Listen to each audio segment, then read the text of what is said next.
नमस्कार बच्चों, कक्षा 10 के अध्याय संख्या 7 को अपने पढ़ रहे हैं राज्य सरकार के बारे में। तो राज्य सरकार के बारे में मैंने पहले भी आपको समझाया था कि राज्य सरकार की महत्वपूर्ण जो भी कार्यभार हैं, पदाधिकारी हैं, ये सारी चीज़ें जो हैं वह लगभग हमारी संसद से मिलती जुलती है या उसके अनुरूप ही कार्य करती है। यानी जिस प्रकार से हमारे देश की जो सरकार है, जो संसद के द्वारा संचालित की जाती है, वही सेम तरीके से क्या है, राज्य की सरकारें भी संचालित होती है। बस पदाधिकारियों के नाम या फिर उनके पद थोड़े क्या होते हैं, संसद के मुकाबले निम्न माने जाते हैं या छोटे माने जाते हैं, लेकिन वो उस राज्य के लिए सर्वोपरि पद होते हैं।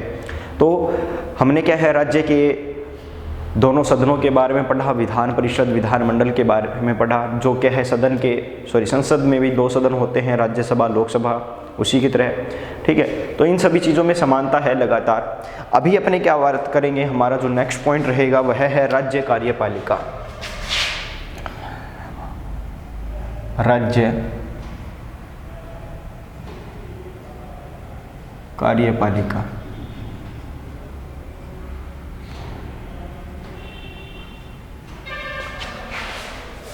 जिस प्रकार से देश के लिए कार्यपालिका का कार्य राष्ट्रपति, मंत्रिपरिषद और उनका मुखिया या उनका नेता प्रधानमंत्री मिलकर करते हैं, उसी प्रकार से राज्य की जो कार्यपालिका होती है उसका संचालन भी क्या है, उस राज्य का राज्यपाल, मुख्यमंत्री और उस मुख्यमंत्री द्वारा निर्मित मंत्रिपरिषद द्वारा कार्यपालिका का संचालन किया जाता है। जिस प्रकार से हमने पढ़ा था कि जो वैधानिक अध्यक्ष होता है कार्यपालिका का, वह राष्ट्रपति होता है अपने देश के लेवल पर, तो उसी प्रकार से राज्य के लेवल पर क्या होगा, वैधानिक अधिकारी या वैधानिक अध्यक्ष तो कौन होगा, राज्यपाल, और वास्तविक अध्यक्ष का कार्य मुख्यमंत्री और उस राज्य के मंत्रिपरिषद द्वारा किया जाएगा। तो यह सारी चीज़ें रहेंगी। इन चीज़ों को बारे में अपने क्या है लगातार पिछले चैप्टर में पढ़ा है, बस उनका थोड़ा नाम चेंज है और इस चैप्टर में क्या है, उनके बारे में राज्य स्तर पर पढ़ना है। तो उनकी जो शक्तियाँ होंगी या कार्यभार होंगे वह भी राज्य स्तर पर के होंगे। ठीक है, तो चलिए शुरू करते हैं इसको। सबसे पहले राज्य मुख्यमंत्री मंत्रिमंडल के कार्य शक्ति यानी कार्य एवं शक्तियाँ। राज्यपाल,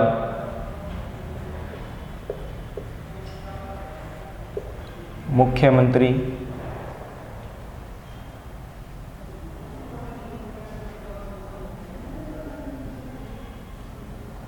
और इसके अलावा मंत्रिमंडल।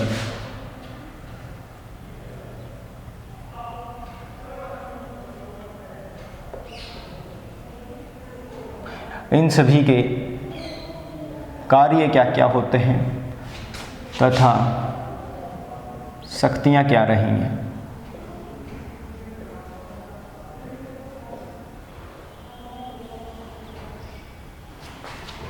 कार्य तथा शक्ति किसके, मुख्यमंत्री या राज्यपाल और उनके मंत्रिमंडल के लिए। ठीक है, तो राज्य की कार्यपालिका में राज्यपाल और एक मंत्री परिषद होती है। ठीक है, यानी कार्यपालिका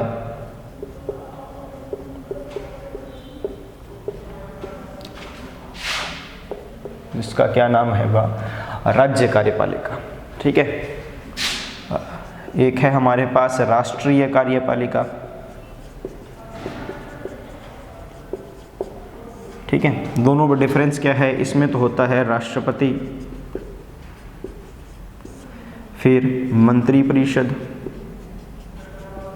और इस मंत्रिपरिषद का नेता होता है या नेतृत्वकर्ता होता है प्रधानमंत्री। ठीक है, उसी प्रकार से राज्य की कार्यपालिका में कौन कौन होते हैं, राज्यपाल। ठीक है, जिस प्रकार से राष्ट्रपति का पद है उसी प्रकार से यहाँ किसका पद है, राज्यपाल का। सेकंड नंबर पे कौन आता है, वहाँ का मंत्रिमंडल या कह सकते हैं मंत्रिपरिषद।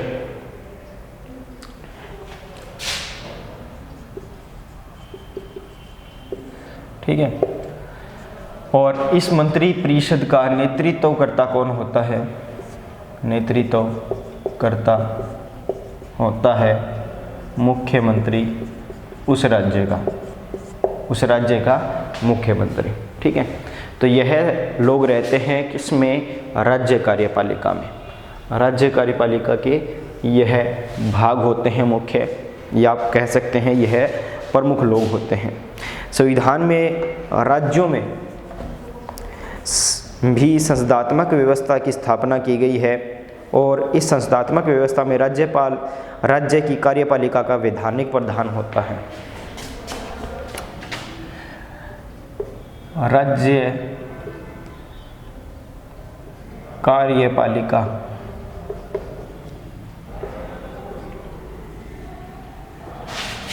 का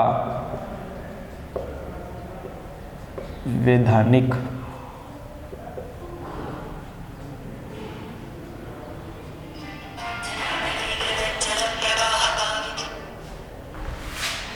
अध्यक्ष, राज्यपालिका का वैधानिक अध्यक्ष कौन होता है?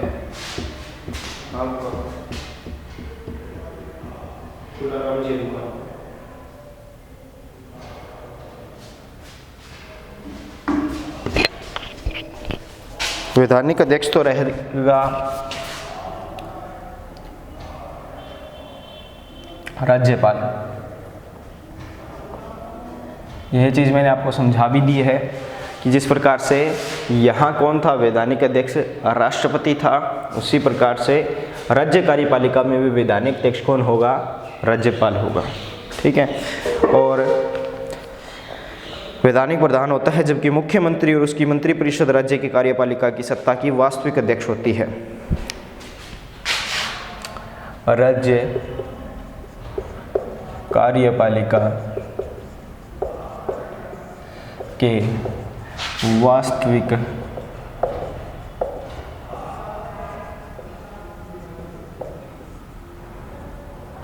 अध्यक्ष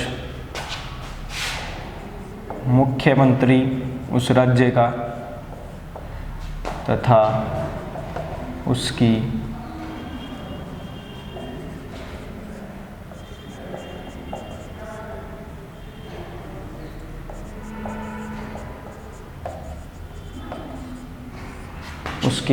मंत्रिपरिषद क्या होती है? उस राज्य की कार्यपालिका की वास्तविक अध्यक्ष रहती है। ठीक है। तो यह सिस्टम रहेगा। इसमें सेम टू सेम वही कार्य प्रणाली है या वही तरीका अपनाया गया है जो राष्ट्रीय कार्यपालिका के लिए अपनाया गया था।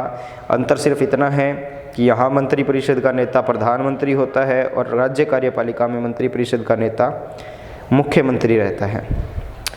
राष्ट्रपति की जगह उसके जैसा कार्यभार संभालने के लिए राज्य में राज्यपाल नियुक्त किए गए हैं।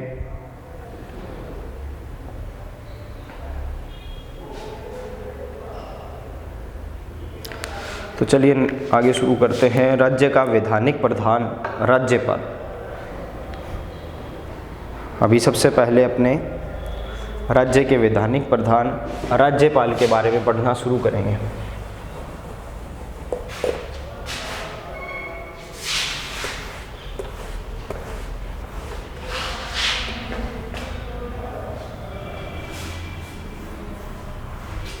मंत्रिपरिषद और मुख्यमंत्री के बारे में बाद में। तो देखिए,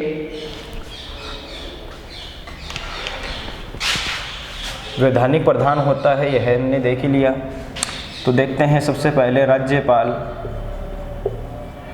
की नियुक्ति।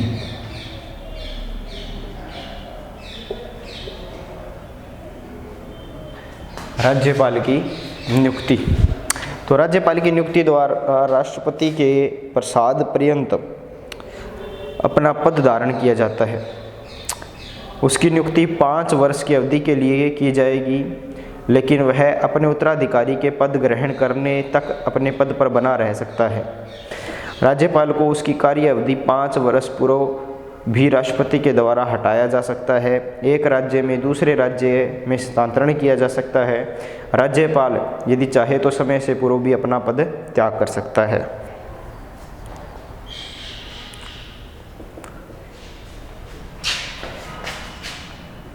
क्या होता है भाई कि राज्यपाल जो है, राज्यपाल राष्ट्रपति के द्वारा, जो हमारा भारत का राष्ट्रपति होता है, राज्यपाल द्वारा द्वारा राष्ट्रपति प्रसाद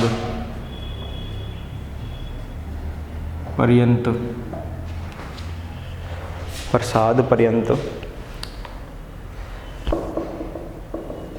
राष्ट्रपति के प्रसाद पर्यंत अपना पद धारण किया जाता है, अपना पद धारण किया जाता है।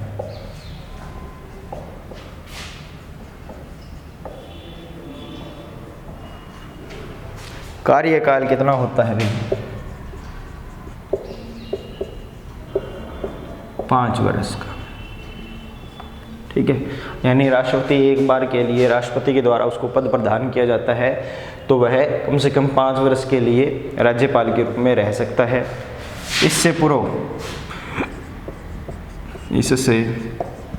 पूर्व राष्ट्रपति द्वारा उसके पद से उसे हटाया जा सकता है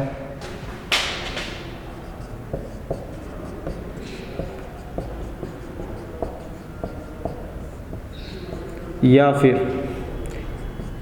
एक राज्य से दूसरे राज्य में स्थानांतरण यानी ट्रांसफ़र कह सकते हो, ट्रांसफ़र किया जा सकता है।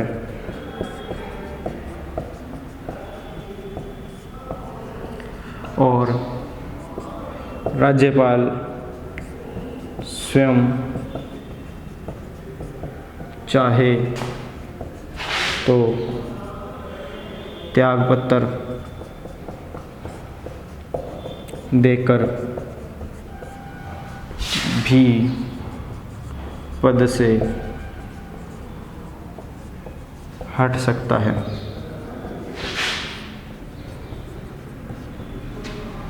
तो यह सारी सुविधाएं क्या है, एक राज्यपाल को दी जाती हैं और वह राज्यपाल क्या है, राष्ट्रपति के द्वारा चुना जाता है, लेकिन उसको क्या है, उसके पद से पहले हटाया जा सकता है सिर्फ और सिर्फ किसके द्वारा, राष्ट्रपति के द्वारा।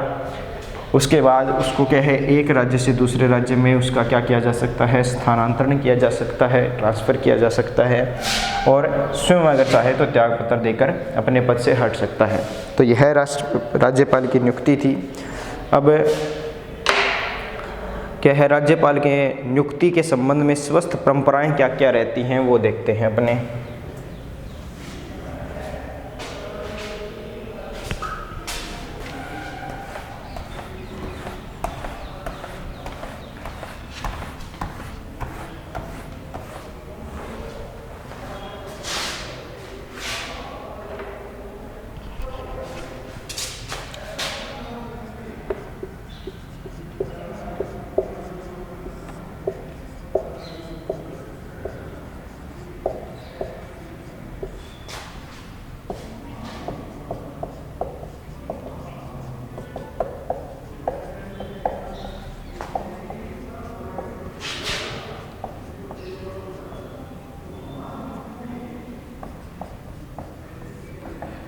ये कुछ परंपराएं हैं राज्यपाल की नियुक्ति के लिए, इनको पढ़ते हैं। राज्यपाल की नियुक्ति के संबंध में भारतीय संविधान लागू होने के बाद अब तक कुछ सबसे स्वस्थ परंपराएं विकसित की गई हैं। राज्यपाल उस राज्य का निवासी नहीं होना चाहिए जिस राज्य में उसे राज्यपाल बनाया जा रहा है। एक तो यह परंपरा है कि राज्यपाल उस राज्य का नहीं होना चाहिए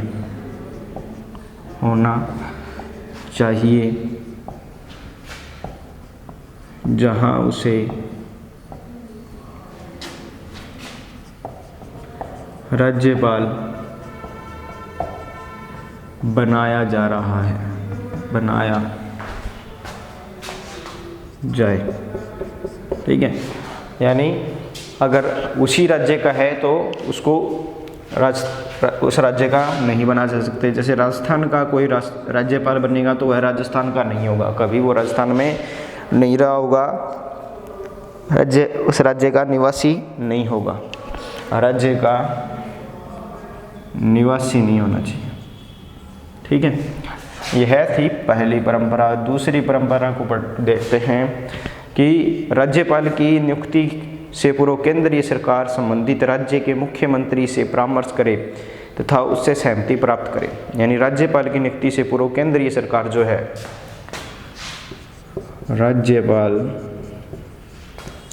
की नियुक्ति से पूर्व केंद्रीय सरकार संबंधित का मतलब है जिस राज्य का राज्यपाल बनाया जा रहा है उस राज्य के संबंधित राज्य के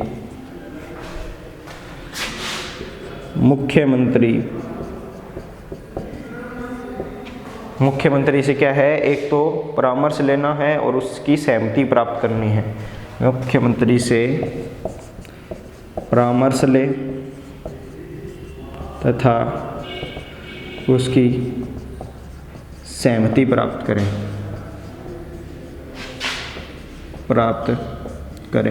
यानी नियुक्तिकर्ता राष्ट्रपति अपनी मनमर्जी से किसी भी नियुक्ति कर सकता है किसी राज्य में, बस वह है क्या हो उस राज्य का निवासी ना हो। दूसरा, राष्ट्रपति जो नियुक्ति कर रहा है तो केंद्र सरकार जो है वो उस राज्य के मुख्यमंत्री से पहले क्या लेगी, परामर्श लेगी और उसकी सहमति अवश्य प्राप्त करेगी। उस राज्य के मुख्यमंत्री के सहमति के बिना किसी व्यक्ति को उस राज्य का राज्यपाल नहीं बनाया जा सकता है। ठीक है, तो यह नियुक्ति के लिए कुछ स्वस्थ परंपराएं बनाई गई हैं और ज़्यादा नहीं है, सिर्फ कितनी है, 2 ही हैं, इजी टू लर्न है। ठीक है, उसके बाद है पद की योग्यताएं तथा वेतन।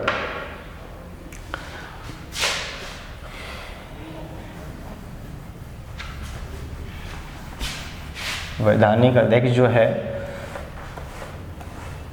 राज्य का, उसके लिए जो ये राज्यपाल का पद है, उस राज्यपाल के पद के लिए जो भी व्यक्ति है उसमें क्या क्या योग्यताएं होनी चाहिए वह देखिए। पद की योग्यताएं व वेतन। तो देखते हैं इसमें कि एक तो क्या है, राज्यपाल के पद पर नियुक्ति के लिए 2 योग्यताएं होनी आवश्यक है। एक तो क्या है कि वह भारत का नागरिक हो, भारतीय नागरिक होना जरूरी है, सबसे इम्पोर्टेंट तो यही है। उसके बाद है सेकंड, उसकी आयु जो है वो 35 वर्ष से अधिक हो। राज्यपाल संसद अथवा राज्य के विधानमंडल का सदस्य नहीं हो और यदि वह किसी सदन का सदस्य है तो राज्यपाल के पद पर नियुक्ति की तिथि से पहले उसे अपनी सदस्यता का त्याग करना होगा। राज्यपाल कोई लाभ पद धारण किए हुए न हो। यानी सेकंड क्या रहेगी, 35 वर्ष की उम्र से अधिक हो, उसकी एज जो है वो 35 वर्ष से ज़्यादा होनी चाहिए।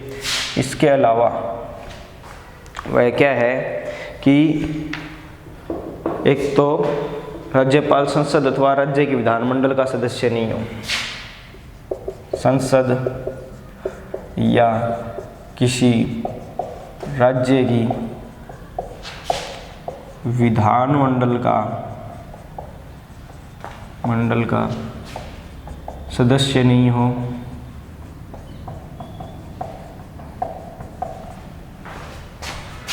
किसी लाभ पद का अधिकारी ना हो,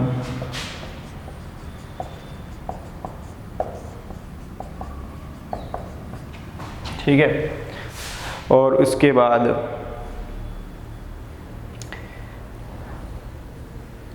अगर है वह तो उसको क्या देना होगा, राज्यपाल नियुक्त होने से पहले इस्तीफा देना होगा। ठीक है, तो यह इसका रहता है। वेतन के बारे में बात करें तो वर्तमान में राज्यपाल को 1,10,000 रुपये मासिक वेतन मिलता है। 1,10,000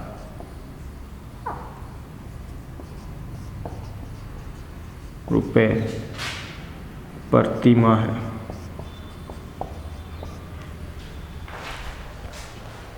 इसके अतिरिक्त उसे निःशुल्क निवास स्थान,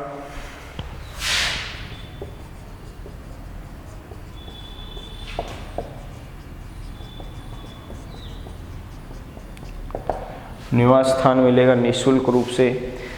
इसके अलावा भत्ते व अन्य सारी सुविधाएं उसको दी जाती हैं जिन्हें संसद कानून के द्वारा निर्धारित करती है। ठीक है, यानी भत्ते वगैरह है, अन्य सुविधाएं जो है वो संसद जितनी निर्धारित कर देती है राज्यपाल के लिए, वो सारी सुविधाएं उस राज्यपाल को मिलती है। और सैलरी कितनी है उनकी, 1,10,000 रुपये। तो अगर संसद न भी दे तो भी इतने रुपए में क्या है, एक महीने के हिसाब से तो सारी सुविधाएं खरीदी जा सकती हैं। ठीक है, अतिरिक्त रूप से उसको सुविधाएं देने की आवश्यकता वैसे तो नहीं होनी चाहिए। उसके बाद है राज्यपाल की शक्ति और कार्य।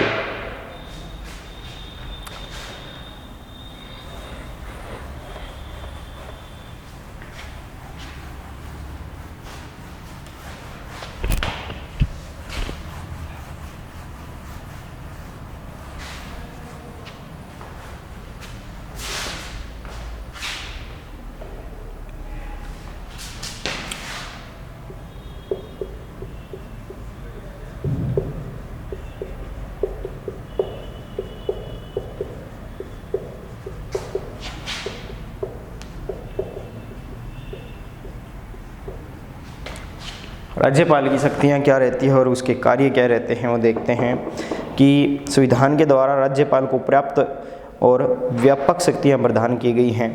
राज्य के में राज्यपाल की वही स्थिति होती है जो केंद्र में राष्ट्रपति की होती है। राज्यपाल की स्थिति राज्य में बराबर होती है राष्ट्रपति की स्थिति केंद्र में। बस दोनों के अधिकार क्या होते हैं, उसके राष्ट्रीय और अंतर्राष्ट्रीय स्तर के होते हैं, इसके राज्य और अंतर्राज्यीय स्तर के होते हैं केंद्र में। ठीक है, बाकी दोनों की क्या है शक्तियाँ या जो कार्य हैं वो लगभग समान रहते हैं। राज्यपाल राज्य के लिए वो कार्य करता है और राष्ट्रपति देश के लिए वो कार्य करता है, बस इतना डिफरेंस है, बाकी सेम रहता है। ठीक है, तो अतः दोनों की शक्तियों में कुछ क्षेत्रों में को छोड़कर बहुत कुछ समानता है। दुर्गादास बसु के शब्दों में अगर बात करें तो थोड़े में राज्यपाल की शक्तियां राष्ट्रपति के समान हैं, सिर्फ कूटनीति, सैनिक और संकटकालीन अधिकारों को छोड़कर। कूटनीतिक शक्तियां, संकटकालीन शक्तियां और सैनिक शक्तियां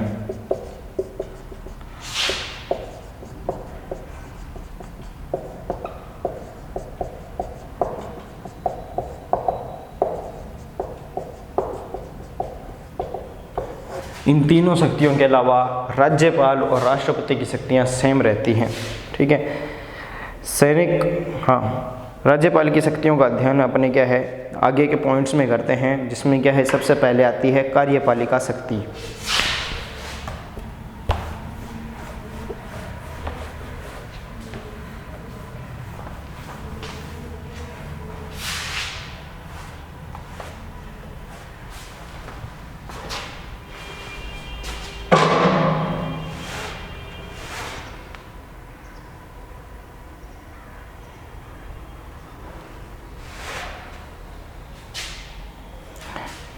सबसे पहली है कार्यपालिका शक्ति।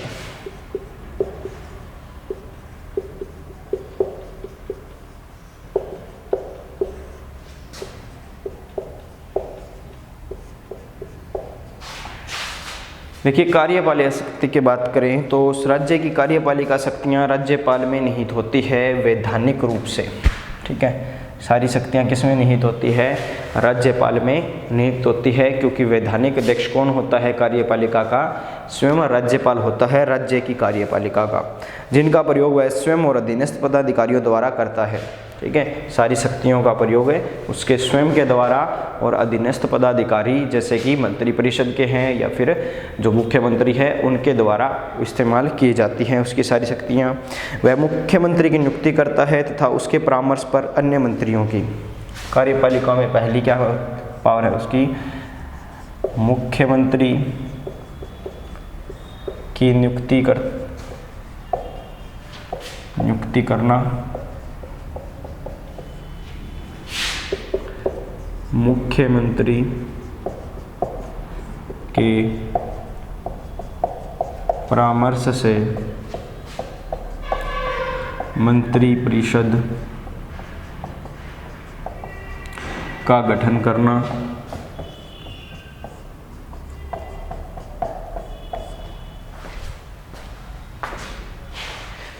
ठीक है। इसके बाद वह अधिवक्ता और राज्य लोक सेवा आयोग के अध्यक्ष व सदस्यों की नियुक्ति करता है। अधिवक्ता की नियुक्ति राज्य लोक सेवा आयोग के अध्यक्ष तथा सदस्यों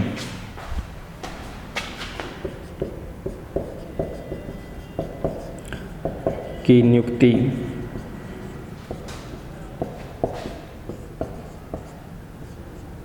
करता है। ठीक है, यह कार्य रहता है। इसके उपरांत उच्च न्यायालय के न्यायाधीशों की नियुक्ति के संबंध में राष्ट्रपति संबंधी राज्य के राज्यपाल से परामर्श लेता है। ठीक है, यानी उच्च न्यायालयों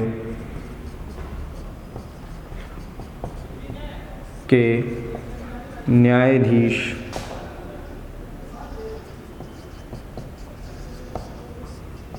की नियुक्ति